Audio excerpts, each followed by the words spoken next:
Madam, ಈ ಕರುಣಾಕರ ಅನ್ನೋ ಹೆಸರು ಟೈಟಲ್ ಇರುವಂಥದ್ದು ಒಬ್ಬ ಗಂಡಸಿನ ವಿಚಾರವಾಗಿ.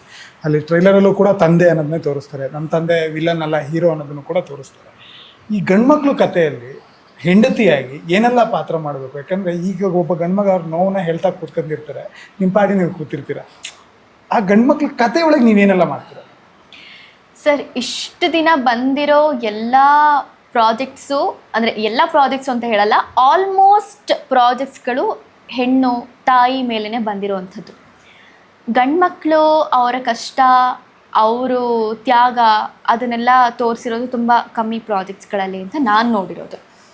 ನಮ್ಮ ಪ್ರಾಜೆಕ್ಟು ಕರುಣಾಕರ ಅಂದರೆ ಇದು ಅವನ ಕತೆ ಅಂತ ನಾನು ಹೇಳಲ್ಲ, ಇದು ಪ್ರತಿಯೊಬ್ಬರ ಕತೆ ಅಂತ ನಾನು ಹೇಳ್ತೀನಿ.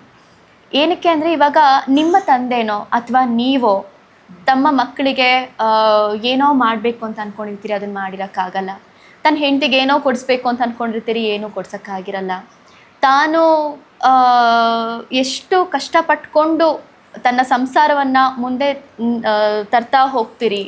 ಆ್ಯಂಡ್ ಪ್ರತಿಯೊಬ್ಬರ ಮನೇಲಿರುವಂಥ ಪ್ರತಿಯೊಬ್ಬರ ಜೀವನದ ಬಗ್ಗೆ ಯೋಚನೆ ಮಾಡ್ತಾ ಹೋಗ್ತೀರಿ. ಅದನ್ನು ಜಾಸ್ತಿ ತೋರಿಸ್ತವರು ಇಲ್ಲ. ಈಗ ಅಮ್ಮ ಅಂತ ಬಂದಾಗ ಅಮ್ಮನ ಒಂದು ಪ್ರೀತಿ ಆಗಿರ್ಬೋದು, ಅವರ ಮಮಕಾರ ಆಗಿರ್ಬೋದು, ಆ್ಯಂಡ್ ಅವ್ರು ಮಾಡೋ ತ್ಯಾಗಗಳಾಗಿರ್ಬೋದು, ಪ್ರತಿಯೊಂದೂ ತಾಯಿ ಬಗ್ಗೆ ಎಲ್ಲ ತೋರಿಸಿರೋದುಂಟು. ಬಟ್ ತಂದೆ ಬಗ್ಗೆ ಅಂತ ಬಂದಾಗ ಸ್ವಲ್ಪ ಕಡಿಮೆನೇ ಬಂದಿರೋದು. ಈ ಒಂದು ಇದರಲ್ಲಿ ನೋಡಿದ್ರೆ, ನೀವು ಹೆಂಡತಿ ಪಾತ್ರ ಏನು ಅಂತ ನೀವು ಕೇಳಿದ್ರಿ. ಇದರಲ್ಲಿ ಹೆಂಡತಿ ಅನ್ನೋ ಒಂದು ಪಾತ್ರ ಏನಿದೆ, ಅದು ಕಡಿಮೆ ಅನ್ನೋ ಇದಲ್ಲ. ಅವಳು ಒಬ್ಬ ತಾಯಿಯಾಗಿನೂ ಕೂಡ ಇರ್ತಾಳೆ, ಒಬ್ಬಳು ಹೆಂಡತಿಯಾಗಿನೂ ಕೂಡ ಇರ್ತಾಳೆ. ಸೊ ಹೆಂಡತಿ ಅಂತ ಬಂದಾಗ ತನ್ನ ಗಂಡ ಏನೇ ಮಾಡಿದ್ರೂ ಅವ್ರಿಗೆ ಸಪೋರ್ಟ್ ಮಾಡೋಣ, ಈ ಮನೆ ನಡ್ಸೋಕ್ಕೆ ಇಫ್ ಪಾಸಿಬಲ್ ನಾನು ಸಪೋರ್ಟಾಗಿ ನಿಂತ್ಕೊಳ್ಳೋಣ ಅಂತ ಹೇಳಿ ಹೆಂಡತಿ ಇದ್ದರೆ, ಅದೇ ಹೆಂಡತಿ ಒಬ್ಬ ತಾಯಿಯಾಗಿ ನನ್ನ ಮಗುನ ಆದಷ್ಟು ಪ್ರೊಟೆಕ್ಟ್ ಮಾಡೋಣ,